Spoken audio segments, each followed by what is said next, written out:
Donc pour cette deuxième matinée du Chaudron dédiée au sacré, nous recevons Julien Rousseau. Julien Rousseau est commissaire d'exposition de l'exposition Enfer et fantômes d'Asie et conservateur du patrimoine au musée du Quai Branly. Et il va nous raconter des histoires de fantômes et un parcours dans la culture d'Asie à travers les arts vivants, la culture religieuse bouddhique, la bande dessinée comme le manga, le cinéma bien sûr, enfin la culture pop contemporaine.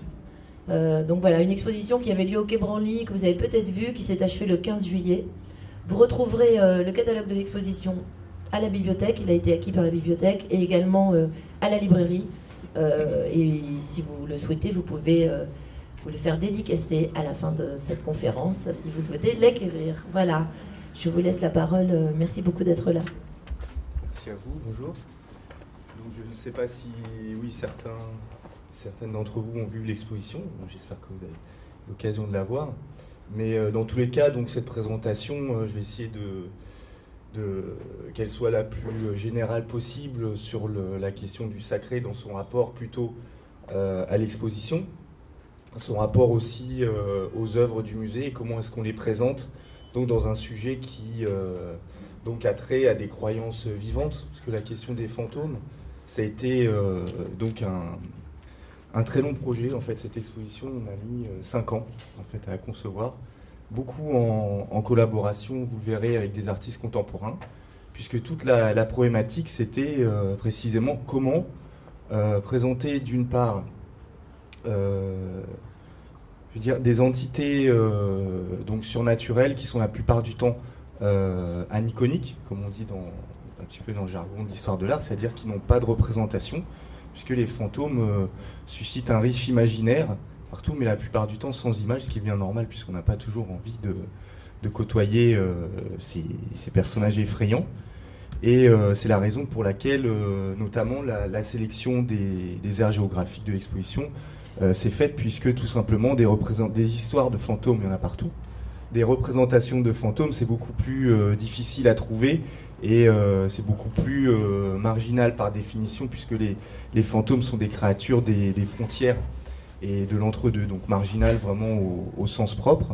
Et par exemple, il y a énormément d'histoires de fantômes au Vietnam, en Corée, en Inde aussi. Mais des représentations de fantômes dans ces régions, on n'en trouve traditionnellement pas. Donc une exposition, c'est toujours très court, on dit voilà, seulement 3 mois.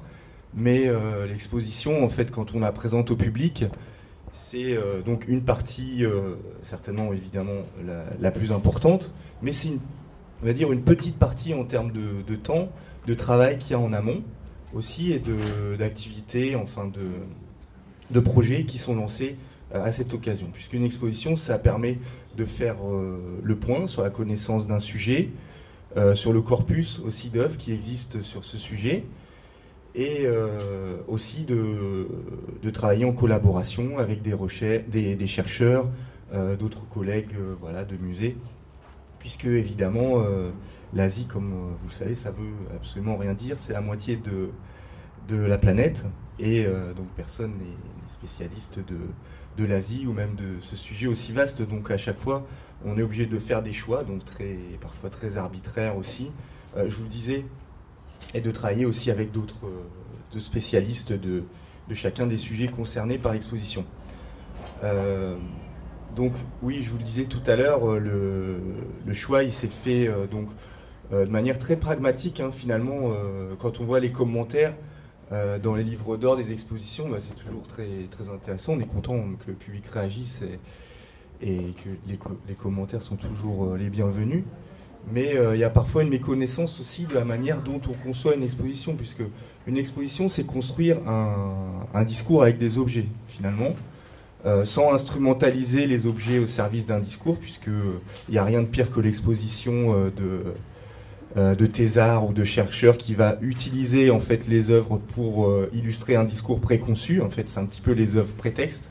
Voilà, c'est pas ça du tout, c'est construire un discours vraiment en complémentarité, en fait, en interaction avec les œuvres, et ce sont les œuvres elles-mêmes qui donnent à voir et à comprendre donc le phénomène, le sujet que l'on veut illustrer à travers la matérialité des œuvres. Donc c'est ça l'histoire de l'art en fait, c'est vraiment comment est-ce que des objets, des œuvres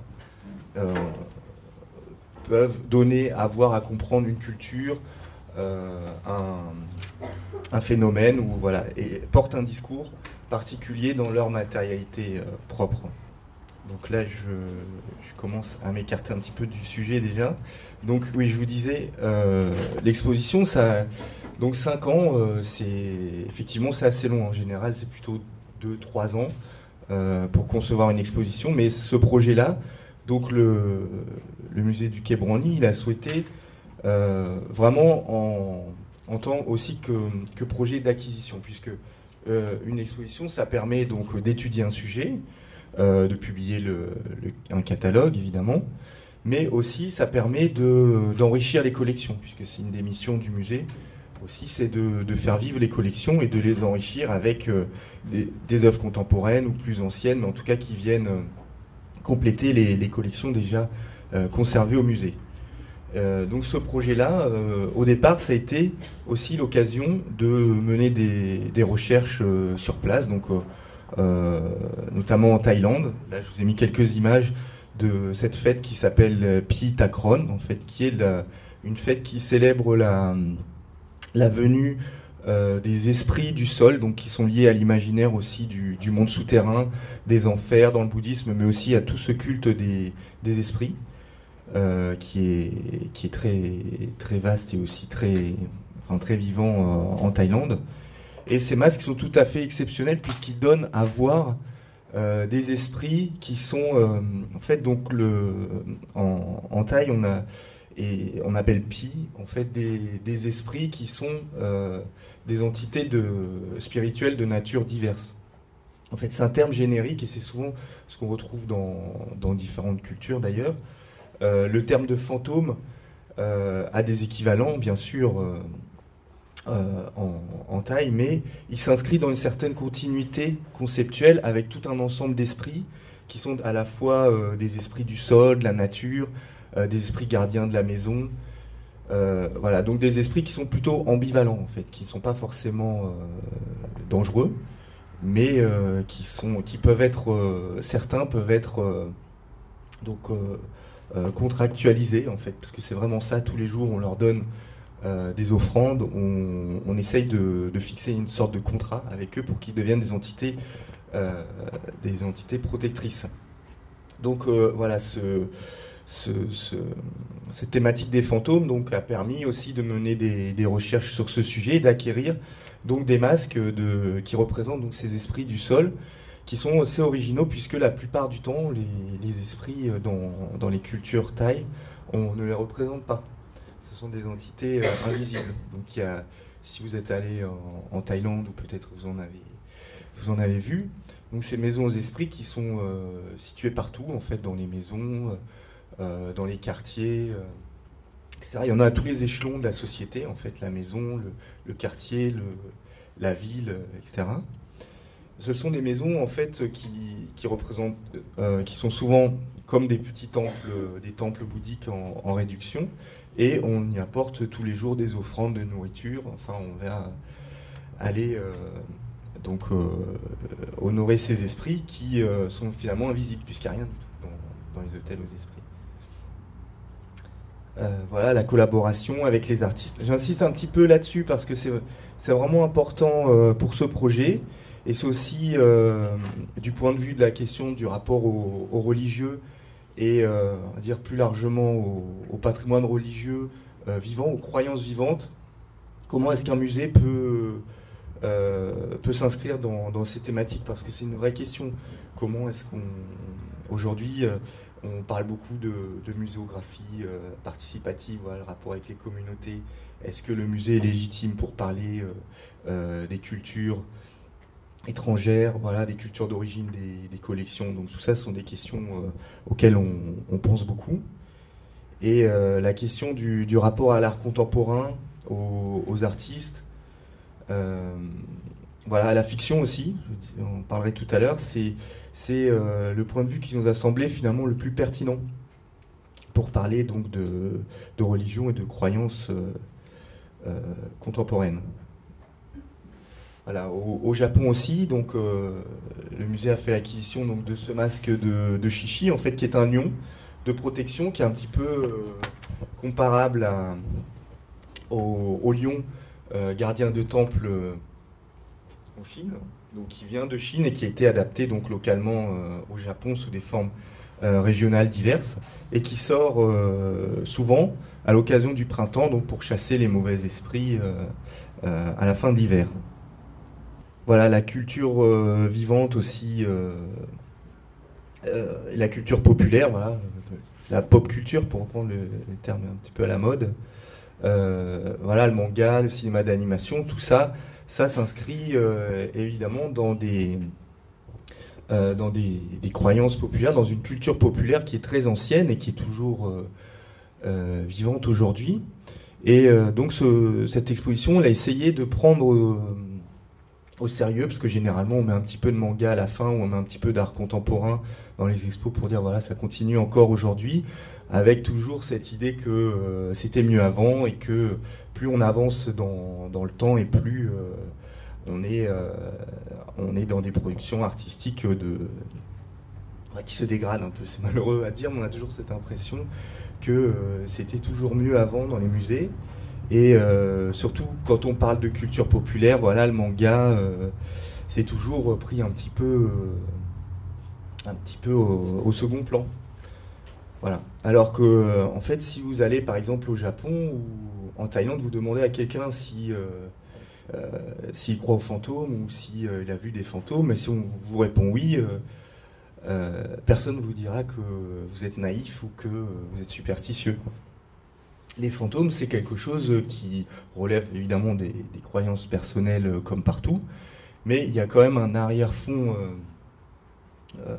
culturel ancien qui est très important sur les fantômes, et c'est ce qu'on retrouve dans la fiction, donc jusque dans le manga aujourd'hui. Vous voyez le personnage de Kitaro, de Shigeru Mizuki, donc vous voyez ici. C'est un personnage qui a repris tout l'imaginaire en fait toute la culture populaire autour des yokai, donc ces créatures fantastiques dont descendent indirectement aussi les Pokémon, voilà, pour prendre un exemple le plus connu aujourd'hui en France. Et donc il y a des histoires. Shigeru Mizuki, donc l'auteur de ce manga, c'est un auteur qui a fait vraiment un travail presque ethnographique. En fait, il est allé recueillir les histoires locales de fantômes, de créatures fantastiques, donc on désigne sous le terme global de yokai. Et il a vraiment recueilli ces histoires et il s'en est inspiré pour ces mangas, qui sont aujourd'hui considérés vraiment comme une sorte d'encyclopédie. Il a fait d'ailleurs une encyclopédie des yokai. Donc c'est quelque chose de très... voilà, c'est du divertissement, évidemment, c'est de la bande dessinée, mais il y a un fond quand même qui est très, très sérieux, je dirais. C'est la même chose en Thaïlande, dans les cinémas. Voilà, vous avez un exemple de poster de film d'horreur comédie, voilà, qui s'appelle le P-pop. En fait, le P-pop, c'est une sorte de fantôme sauteur, un petit peu comme les vampires sauteurs chinois, qui va éventrer ses victimes. Et donc le P-pop, au départ, c'est un esprit de la forêt qui était associé à la contagion des maladies digestives. Donc c'est pour ça qu'il est devenu ensuite dans le cinéma le spectre éventreur. Et donc ces personnages aujourd'hui de films d'horreur et de comédie, ils sont des personnages très anciens que tout le monde connaît. Et aujourd'hui, il y a aussi le culte des esprits existe toujours, même en ville. Vous allez à Bangkok, devant même les quartiers d'affaires, ou voilà, devant un bâtiment moderne, dernier cri de Bangkok, il y a une maison aux esprits. Et il y a toujours ces croyances aux esprits qu'on retrouve dans le cinéma. Donc je vous disais tout ça parce que tout à l'heure, je vous disais que si au Japon, vous dites que vous avez vu un fantôme hier soir, personne ne vous dira que vous êtes superstitieux. Personne n'essaiera de vous dire que vous avez tort. Parce que c'est quelque chose qui fait partie de la vie quotidienne. Et les fantômes existent, bien sûr, comme tout. tout le monde le sait. Alors voilà, c'est un petit peu les questions qui ont guidé la muséographie de cette expo. Donc exposer le cinéma et les cultures vivantes. Et c'est pour ça que je dirais la question principale, c'est... donc en fait le discours de cette exposition, il s'est voulu donc beaucoup en collaboration avec des artistes contemporains et d'une certaine manière anthropologique, sans... ça fait un peu prétentieux de dire ça, mais anthropologique dans le sens où ce qui nous intéressait, c'était le point de vue local en fait. Et c'était pas du tout comment est-ce qu'un musée ou comment est-ce qu'une exposition peut expliquer le mystère des fantômes, puisque c'est un contresens finalement de vouloir expliquer les fantômes, puisque justement ils servent à représenter des zones d'incertitude de l'existence en fait. Voilà, le rapport à la mort, etc. Il représente vraiment un impensable, un inconnu. Donc ce serait un contresens de vouloir expliquer les fantômes, et ce serait aussi dire que les fantômes n'existent pas. Donc le point de vue qui nous a semblé le plus intéressant, c'était de le traiter sous l'angle de la fiction, sachant que la fiction, comme je vous l'ai dit tout à l'heure avec l'exemple du film de Bebop et du personnage de Kitaro, c'est que la fiction, elle est en continuité avec l'univers des fantômes et des esprits. Et il n'y a pas une rupture directe entre les croyances et la fiction, puisque la fiction met en scène des personnages de la culture populaire qui existent toujours aujourd'hui. C'est pour ça d'ailleurs que le cinéma thaï, par exemple, il est très difficile à exporter, le cinéma d'horreur thaï, parce que déjà il n'y a pas de limite dans l'atrocité, donc c'est quelque chose qui est, pour nous, il y a des scènes vraiment, on est dans le maximum du gore, en fait, on ne peut pas faire plus horrible. Et en même temps, il fait appel à tout un ensemble de croyances qui sont totalement inconnues pour nous. Donc, voilà, par exemple, tous ces esprits de la forêt. Et l'autre idée aussi,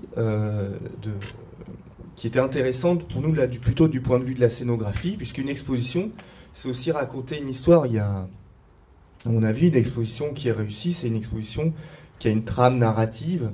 Alors on intellectualise beaucoup tout de suite dès qu'on entre dans un musée, ça doit être très sérieux. Il y a même des gens qui pensent qu'il faut chuchoter dans les musées, qu'on n'a pas le droit de parler.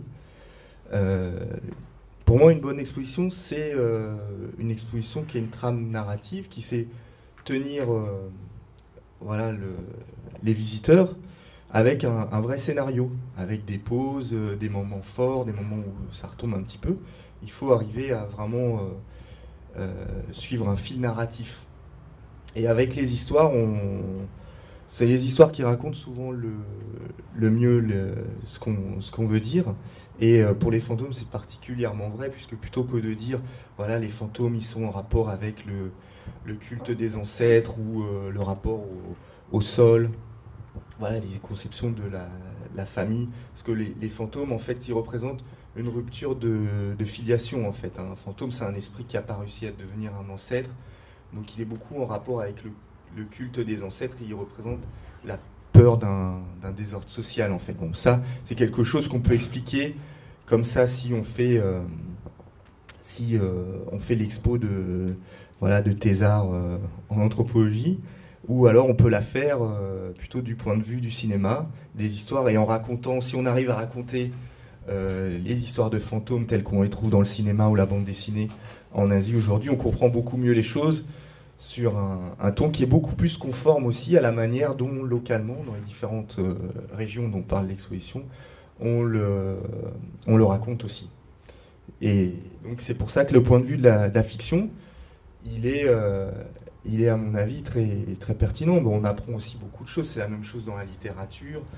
Voilà, vous lisez les auteurs de la littérature historique, on ne parle pas de faits réels, mais on comprend à la limite même mieux que si on racontait un vrai phénomène. Voilà les exemples de commandes qui ont été passées à des artistes. Donc il y a par exemple 2 artistes thaïs de Bangkok qui ont réalisé des œuvres pour l'exposition. Donc cette peinture des enfers d'Anupong Chantorn qui représente des moines bouddhistes qui sont tombés aux enfers, en fait, qui ont été punis, en fait, qui vont expier leur faute sous la torture dans les enfers, puisqu'ils ont tiré un commerce lucratif de la vente des amulettes et des tatouages, voilà, qui sont des pratiques aujourd'hui à la fois très communes en Thaïlande, mais aussi très critiquées, puisque il y a une partie de la communauté monastique qui en tire vraiment commerce.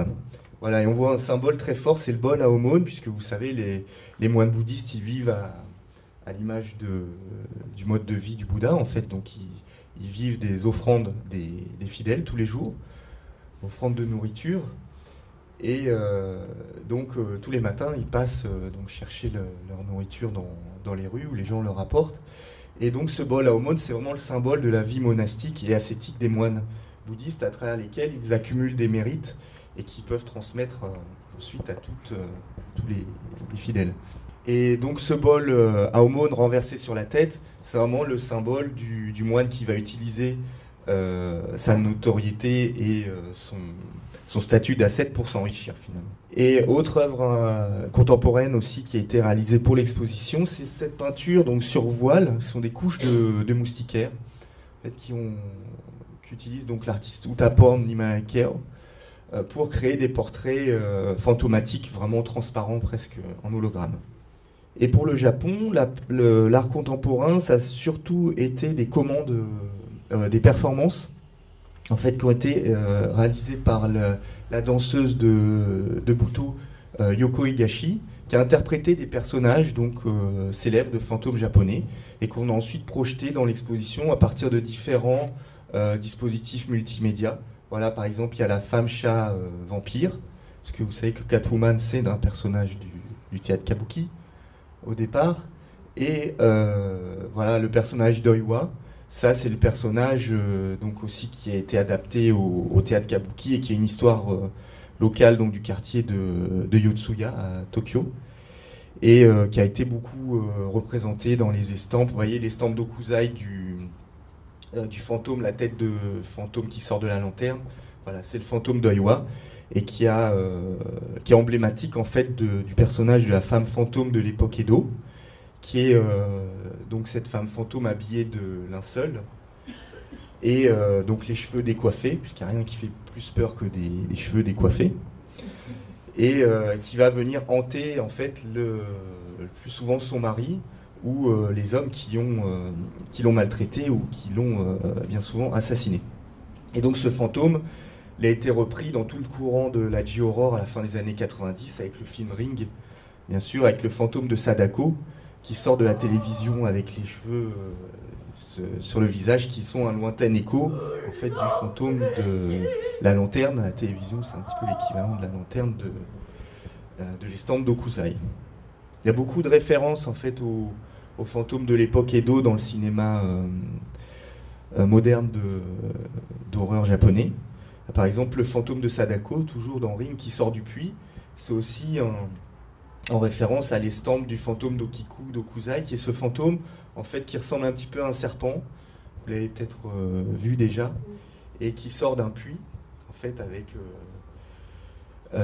puisque dans l'estampe, si vous regardez bien la prochaine fois que vous la voyez, vous verrez qu'en fait son corps il est formé d'assiettes, puisque c'est le fantôme d'une servante qu'on avait accusé d'avoir cassé une assiette.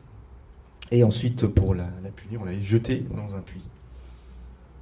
Voilà, les histoires de fantômes à l'époque Edo.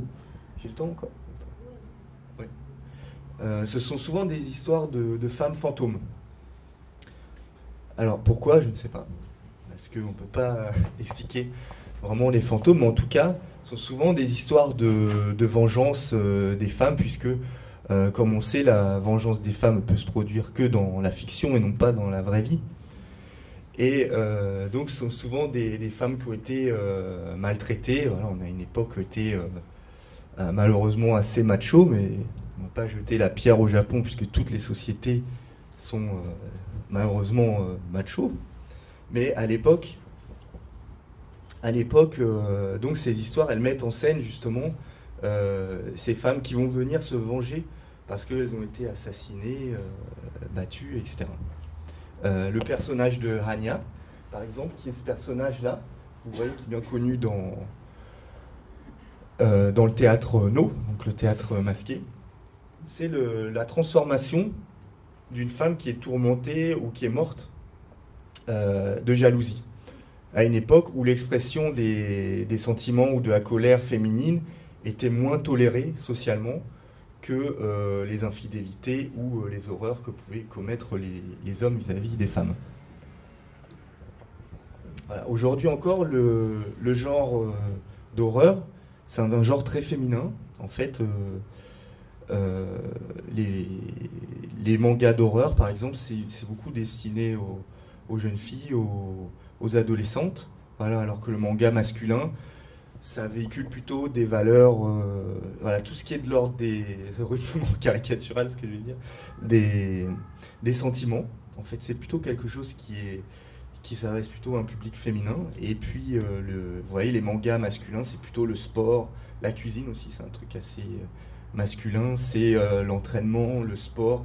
Voilà, on est dans la continuité, si on continuait dans le caricatural, on est un petit peu dans la continuité, voilà, presque du Bushido, des idées de forte idéologie masculine assez guerrière, en fait. Alors, une des idées aussi de la scénographie, c'était de reproduire, puisque, donc, après, bon, ça c'est mon point de vue peut-être plus personnel, mais pour moi, il n'y a pas de différence. Ça a été vraiment le psychodrame, vous êtes trop jeune, mais vous vous en rappelez pas, à l'ouverture du Quai Branly, donc au début des années 2000. Ça a été vraiment le psychodrame entre historiens de l'art et anthropologues. C'est est-ce qu'on fait de l'histoire de l'art, est-ce qu'on fait de l'anthropologie?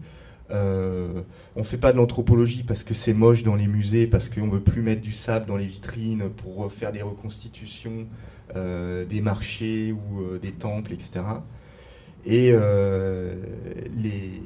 à l'inverse, les anthropologues qui se disaient oui, mais si on fait du joli de l'histoire de l'art, on n'a rien compris au contexte, etc. Donc c'est pas parce qu'on veut faire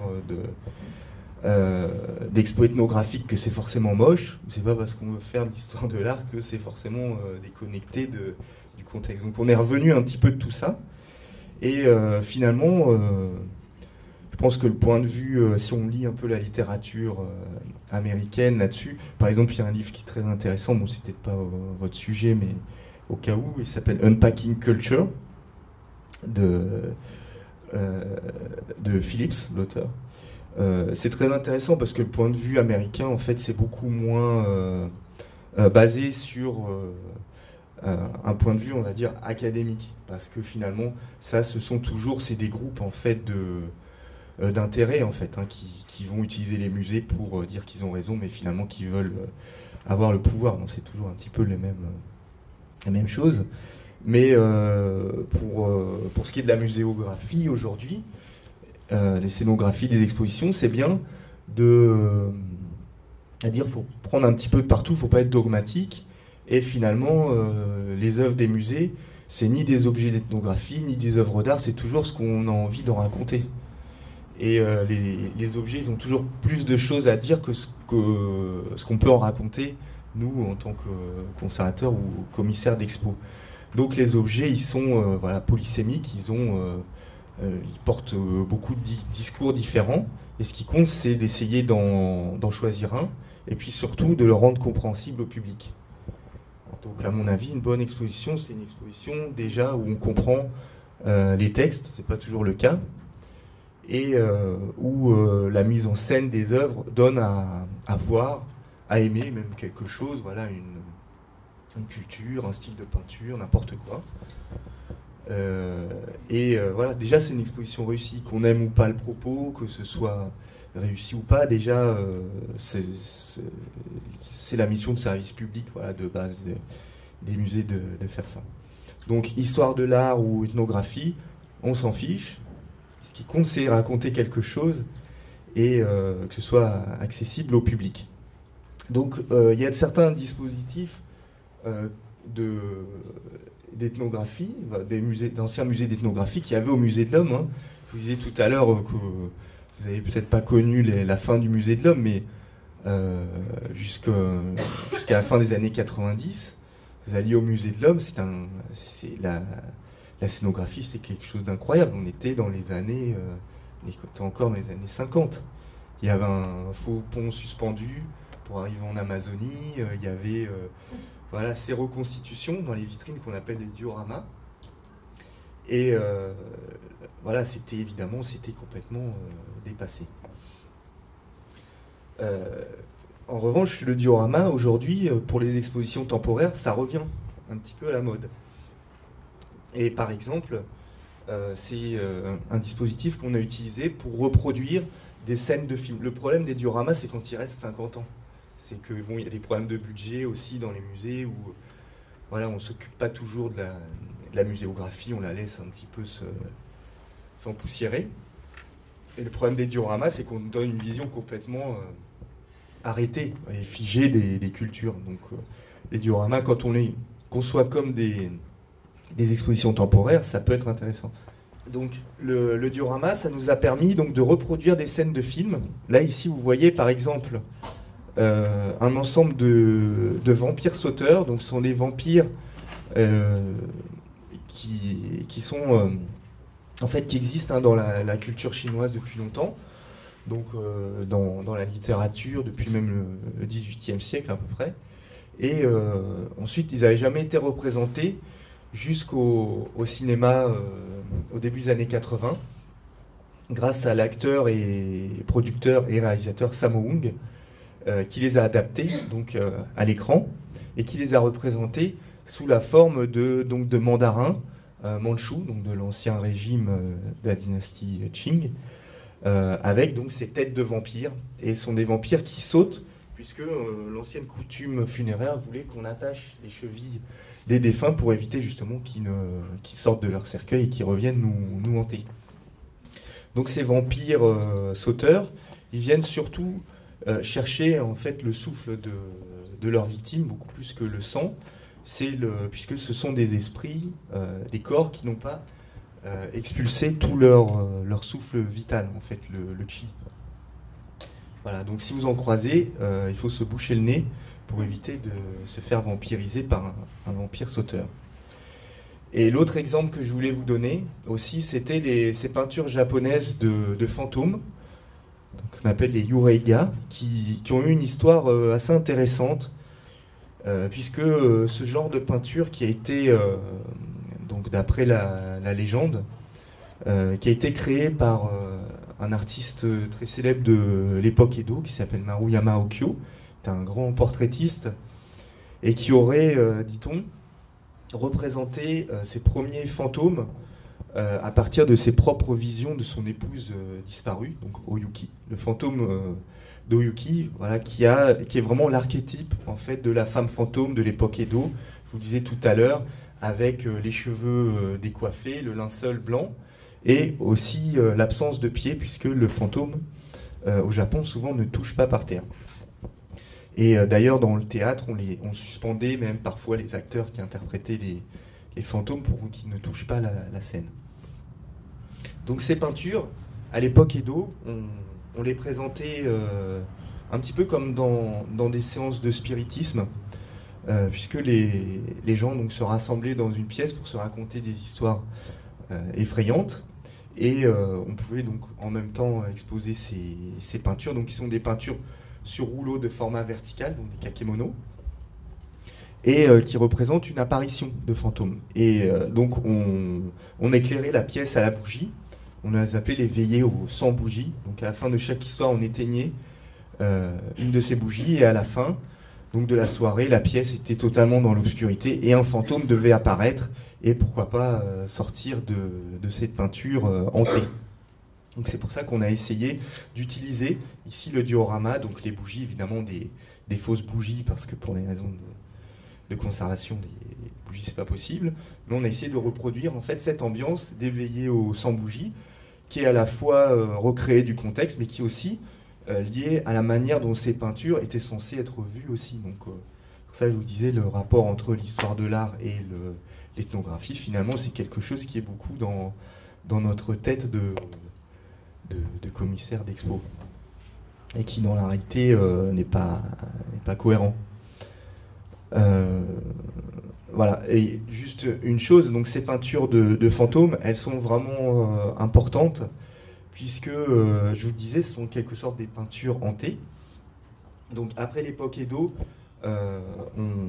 ce genre donc, est tombé un petit peu passé de mode, et beaucoup de familles se sont retrouvées avec ces peintures comme ça dans les maisons, on les a gardées dans les greniers, on savait finalement pas trop quoi en faire, ça faisait très peur aussi.